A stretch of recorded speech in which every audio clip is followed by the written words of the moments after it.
Welcome to the Wild Pitch Podcast, hosted by Brian Gales, Jimmy Gales, Brian Dorsey, and Christopher Rojas. All right, we're here once again for the Wild Pitch Podcast, coming from Matt Giuliano's Play Like a Pro.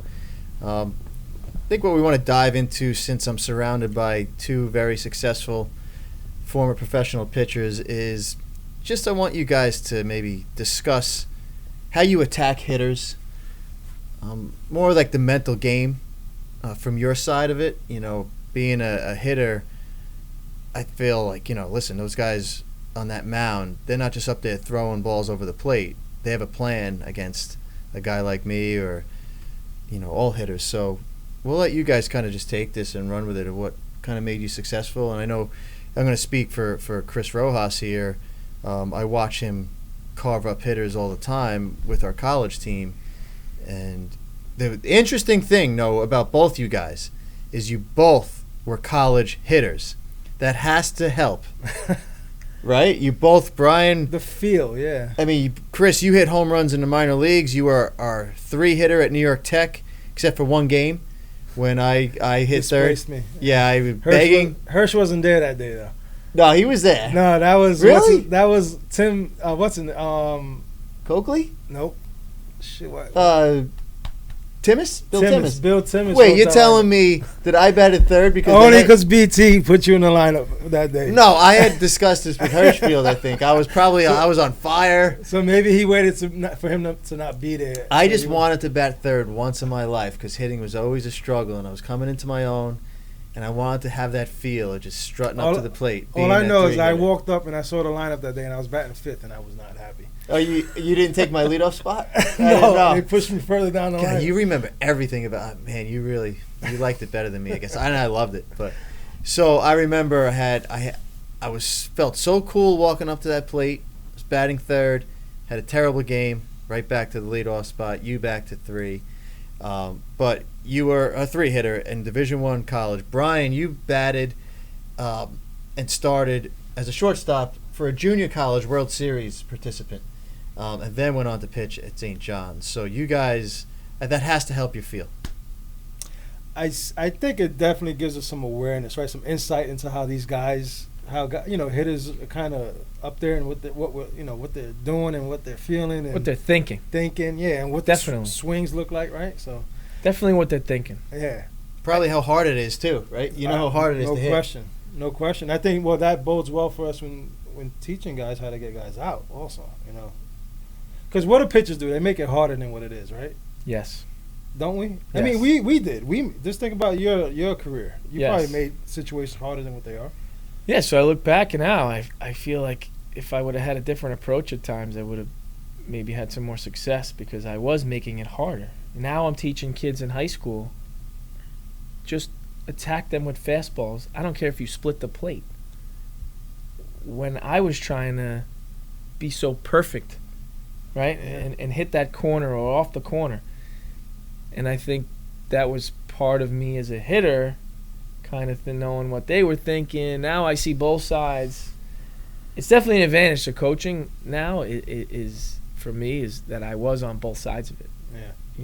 Not a lot of people get that opportunity to hit in college and then pitch at a high level. And, I even had an opportunity to go play Division I baseball as a position player, and I didn't, but I was good enough to do it. So I think looking back now, like that information that I had has made me kind of coach a certain way.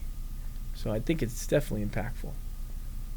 That's interesting. I think, so I'm glad we're kind of getting into the subject here because one of the things I'm seeing a lot is most of the training that pitchers do now, they are all geared around velocity, right?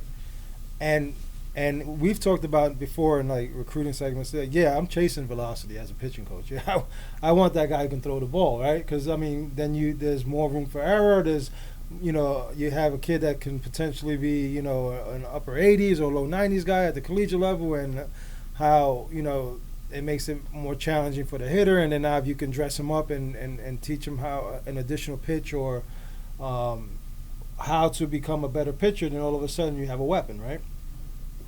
But what I'm finding is because of how people or pitchers train nowadays, they're less aware of what it means to pitch. And even as we're getting them, I'm finding they're not as intuitive. They're not as I guess they're not as informed. They're not reading swings. No. They're kind of just up there with a map that was given to them, what they think they should do, but they don't react to maybe a guy's swing and his weakness. Right. And so that's perfect that you just said that, because here's what do I always say, Jim? The hitter tells us what to do. Correct. The hitter gives us all the information we need, right? So let's get past the whole velocity thing, right? Last year, our best pitcher at the Division II level, and we have 4 guys, no, definitely 3 guys that were 90 guys at the collegiate level. Our best pitcher last year was a kid who was 82 miles an hour. All right? Why? He pitched, right? Those other guys had better stuff with the, better fastball, but they could not pitch, or they could not attack hitters, or they did not trust themselves enough to attack the zone, right? This kid with his 80 to 82, sometimes up to 85, understood what he wanted to accomplish with each pitch, right?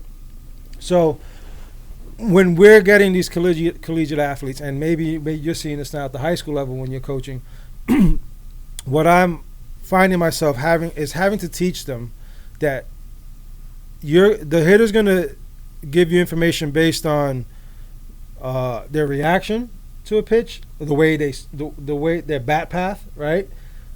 You got to find the flaws in all those things, right? So you got to watch a swing, watch a dry swing, watch a swing in the game, and be able to adjust from one pitch to the next based on that, right? So what are you at the high school level? What are you finding? We had already spoken this week about. I like to watch some of the kids now with their warm-up swings, because it kind of shows me what their approach is. And I was seeing kids on my own team that were in the on-deck circle, and they were doing this crazy stuff that would lead me to believe they were big believers in launch angle.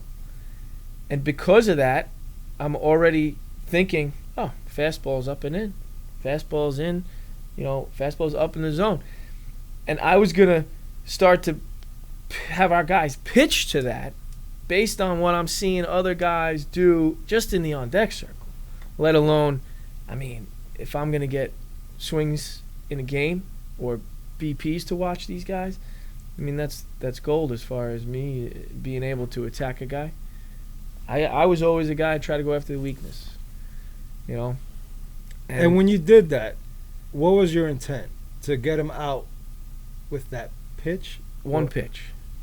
I want to get a guy out one pitch. So what's the sexy thing when we were kids, right? We're trying to rack up strikeouts, right? Yeah. And we all know when you try to rack up the strikeouts, here's what happens. You're going into a 5-pitch count, at least 5 pitches, right? Unless you're just good morning, good night, good afternoon, good night. 5's a good number. But you're probably not that guy, right? So you're probably at least throwing 5 pitches, right? And a good hitter is going to make you work, right? And the count's going to get deeper. And now you're at a full count, and then now you lose him, right? So you tell me as a hitter, Jim, when you got up there with 2 strikes, and even you don't have to be a great hitter, but if you're a scrappy hitter, what are you doing? We're going to fight something off until you hang one or you make a mistake with a fastball. You're going to wait me out, right? Right. But how many people, like you said, I like that you said it's 5 pitches, because the young pitcher, when they waste a pitch, they waste it, where the hitter doesn't even have to make an effort or a decision. That's terrible. Right, and see that's an old adage that I think guys used to hear: waste the pitch. There is no waste pitch. There is no such thing as a waste pitch. Everything's a purpose, right? And your purpose, your intent should be to get the guy out, right? Now, what you said that was so great was about attacking the guy with the fastball, right? And then we go to part 2 is get him out on one pitch, right? So, it's interesting because you'll hear a guy talk about, he's an aggressive hitter. Well, great. That just means he's going to swing the bat. Yeah. So what do? You have to use your stuff against what he's going to do. He's going to swing a bat. That doesn't mean you can't throw him a fastball. It just means you can't throw a fastball over the middle of the plate. Yeah. Right? But if you locate a fastball, right? Based on where you think his potential weaknesses are. If he's swinging the bat right away, that's what you want ultimately. Okay. Yeah, the percentages are in your favor. Absolutely. I mean, you can talk about batting averages and all that such, you know. But here's the other thing: if he doesn't barrel up the ball and put it in play, where are we at? What do we? He leapfrogs to strike 1. He's 0-1. There's the statistical number I want is the batting averages just went down 100 points. Easily. Yep. Easily, right? So, Josh, Absolutely. you've probably seen those stats, right? Where they show you 0-0 count, 0-1 count. Fill it up 0-1 early, and as a hitter, you're looking for something good early, fastball. Like, if you locate that first pitch, fouls it off, swing and miss, the numbers go down, and now you have all your options because they're behind and you're ahead. You can throw them something else. Now you're 0-2, or now you're throwing something soft, something away. You're just slowly losing the battle, That's or you're right. just immediately done. Yeah, so I mean, you as a pitcher have to covet that. You have to, you can't be fearful, right? Of a guy putting a ball in play. You have to attack the hitter and dare him to swing the bat. Here, swing the bat.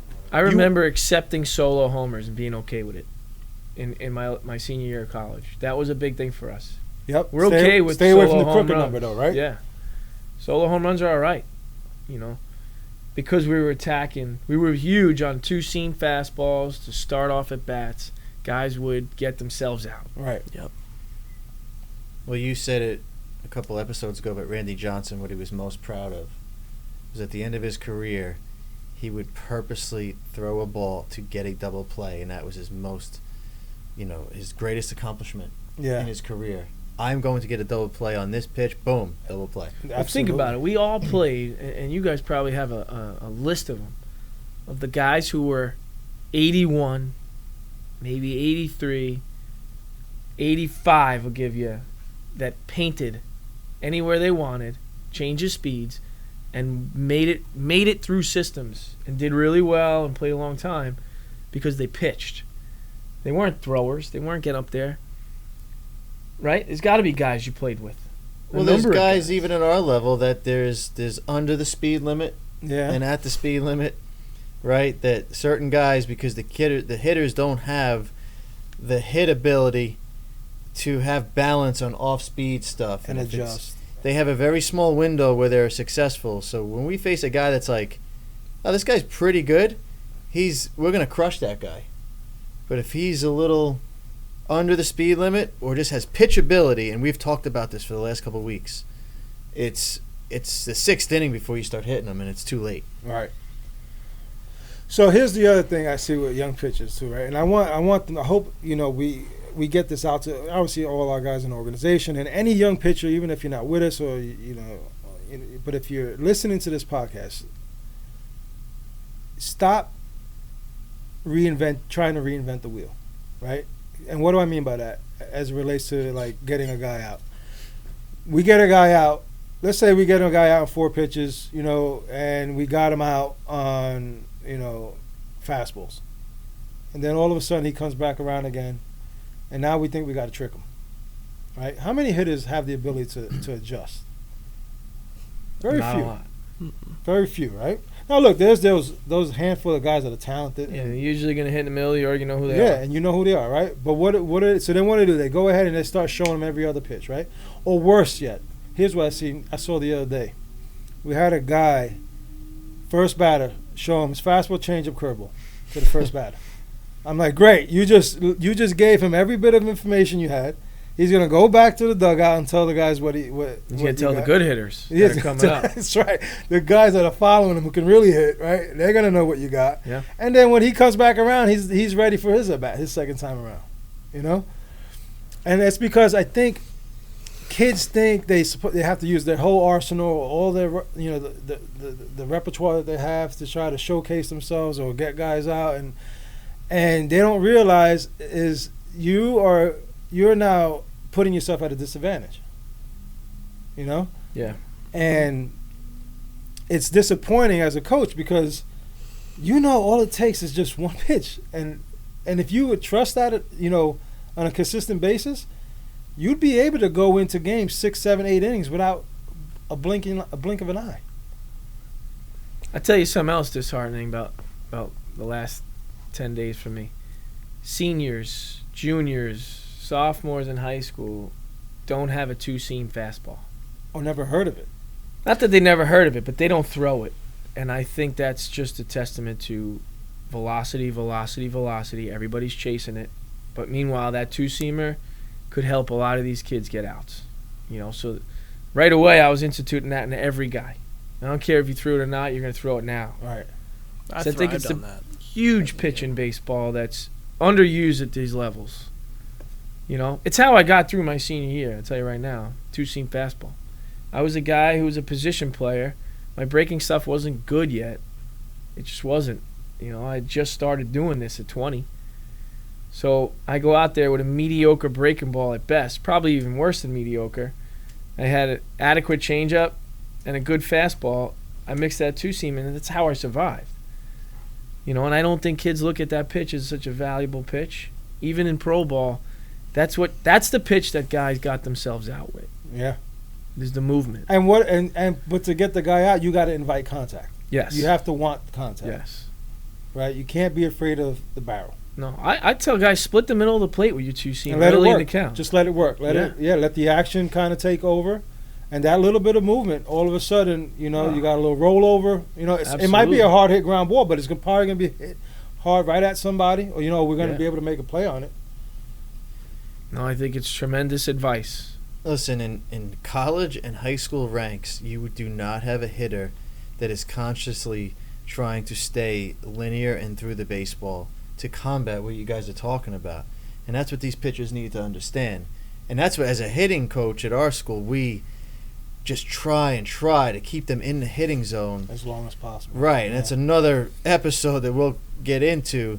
They can't do it, you know, and even if you can do it, if you have that movement, I know as a hitter, when I got from AA to AAA, and now that ball was moving a couple inches, it was a whole nother level. Oh, yeah. A completely different level of baseball. And it screwed up your mind. Right. There was no gimme fastballs, and that was not good. I think the movement changes too, watching, and it becomes not so much lateral, but then it becomes up and down. The really good pitchers were the guys that were getting that movement from top to bottom, and the ball was changing planes. You know, because that ball runs on the same plane in, you can kind of stay on it. Right, not as effective. Yeah. Now you get a guy throwing a ball that's changing planes, mixes a little sinker into his two-seam. I just think, if you could pull that off in high school, you're going to get out after out after out. Right. Right, because the hitter's just not proficient enough to handle it yet. They're not good enough yet. Yeah. You know, they're not prepared for that, and I don't think it's taught. You know, we might not see till next year if it's effective, but Well, listen, we're smack in the middle of the season, you know, a few days ago, and you know, I room with Chris on the road, and I told him it's just about throwing strikes. That's the other thing. That is it. Now, you may have been in college and throw that adequate breaking ball. It doesn't matter what it is. If it's spinning and it's in the zone, they can't hit it, or they won't offer at it. Right. So you're 0-1, right? Or you're 1-1 and you throw it. And now you're 1-2. That's where the averages go nuts. Yeah. That 1-1 pitch is the most important pitch in baseball statistically. But to flip a breaking ball, we just told a kid in a group meet chat, I did. This is a guy that throws into a sock net. I see video of him throwing 90 into a sock net, but we didn't really use him yet, and he's going to be a good player. I said, come back having a handle on 3 pitches. Throw two. I said 2 to 3 pitches for a strike, and you're going to pitch all the time. So let's talk about the throwing strikes, right? And I don't know, Dorsey. I don't know how your career played out in terms of that, but I know for me as a, I played 10 years, but I struggled with command. Both of you guys So did struggled with command. That's why it's called the Wild Pitch Podcast. no, I was in the same boat. You know, I was a guy that struggled with command. I would have a decent amount of strikeouts per 9, but the walks were high. Right. So I was the same boat. Right? I was probably like an 8. I think if you looked at my pro career, I was probably 8. I was 2-1, but I was like 8-4. So which is not good, right? Mhm. But I also know this, and I tell the guys this all the time. I know why I sucked with command. It's because in between the ears, I wasn't good, right? So it wasn't that I didn't have the stuff. It's just that in between the ears, I could not maintain the proper focus, right? Or the proper attitude, right? Or enough belief into what I was doing to go ahead and command the zone. Now, when I did, and I had pockets of my career, like, because I had like this, I was like the stock market right now. You look at my 10-year career, I went up. The Dow hit the mark. That was me in 2001. 2002, I plummeted. 2003, back up, and then plummet, and then all-star, and then plummet. You know what I mean? So that's how my career was, right? But the times when I was really going is because I was locked in mentally. Like, I knew where I was going to throw the ball and what I was going to do with it every single time I made a pitch or I tried to execute a pitch, right? So you thought, like you're saying now, you did think like this, Right. right? You were on the, Yeah, I was onto it. you had the game plan. But that's the I guess the delicate part of the mindset, right? And anything we do, right? It's about being confident and believing in yourself, right? So that's the other thing I try to get across to these guys, right? That struggle with throwing strikes is you have to believe that you're gonna be able to throw the ball where you want to. Oh, this Conviction. whole game is Conviction. Conviction is Yes. the best word for pitching. That's a great Mhm. word. right. Yeah, absolutely. Conviction. That's it. Right? And know that sometimes even when you're convicted and you believe, it doesn't always mean there's going to be a good result.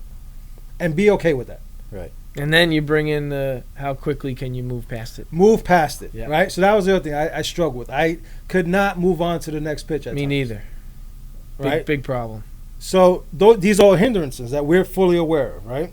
So when I see it in our young guys or the guys that I'm coaching, right, I really try to, I get into them, and I get like really, he'll tell you, I get so passionate about it because I know that feeling. You lived it. I know what you're feeling. You can't lie to me, right? You can't hide it from me, you know. So I get into them, you know, and I'm trying to break them from that thought process, you know. But that, as you know, that's not always an easy thing. No. And at the end of the day, who's got to be able to do it? Yourself. Yourself. That's what it boils down to. And that's what I leave them with, you know. Look, they're equipped with the proper thought process or approach to their delivery, right? They're equipped with the information about their stuff and as it relates to them as individuals, right? When I'm evaluating them, this is what I think you should do. This is what I think is potentially useful. This is what I think you probably should toss out of your repertoire, right? They have all the elements needed, right? But they somehow can't get over the hump mentally. Mm-hmm. Okay. So to our young guys, like how would you address that to them?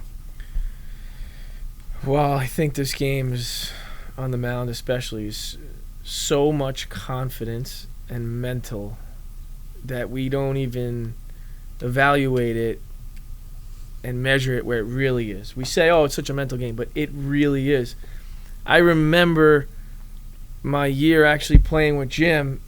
I'm going to him, who's an infielder, for pitching advice because I was going through a rough stretch where mentally I was a mess. I'm going to him because I'm trying to figure this thing out and I'm getting advice from all different places.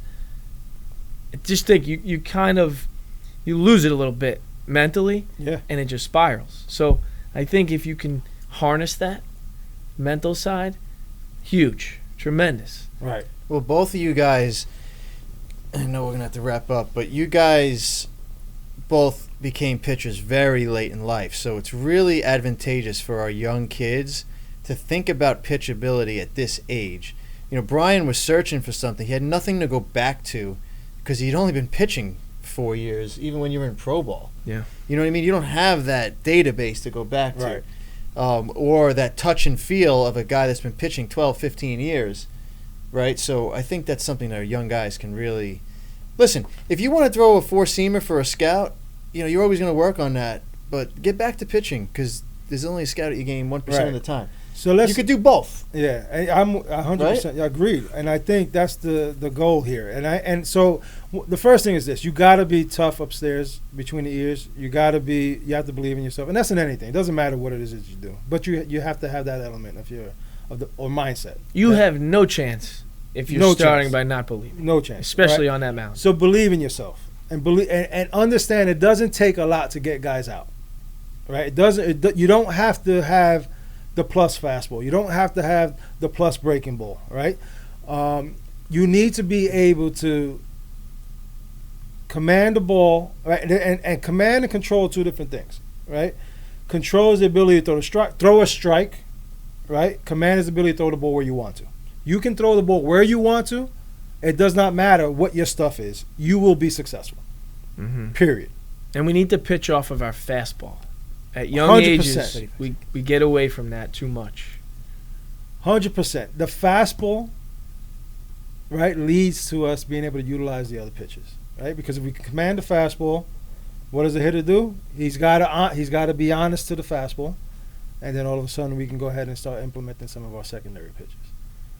Great advice. Listen, all three of us have hit at a high level. You tell us, I'm going to throw you a BP fastball right now. We are still going to pop them up and ground out with the best of them. Yeah. At probably less than a 50% clip. And you know Right? what we'll do? Yeah, absolutely. For sure. It's hard to hit. I think we'll maybe do this again and touch on some things that we may have missed or could get a little deeper involved with as it talks about relating to understanding hitters. And maybe get like a BJ Lemure in here. He can talk about Good his stuff. Yeah. So, Yeah, definitely need to continue this one. yeah, I think this was a good one. At least a good intro for guys to come. Very good. All right. Well, thanks, folks, for tuning in, and until next time.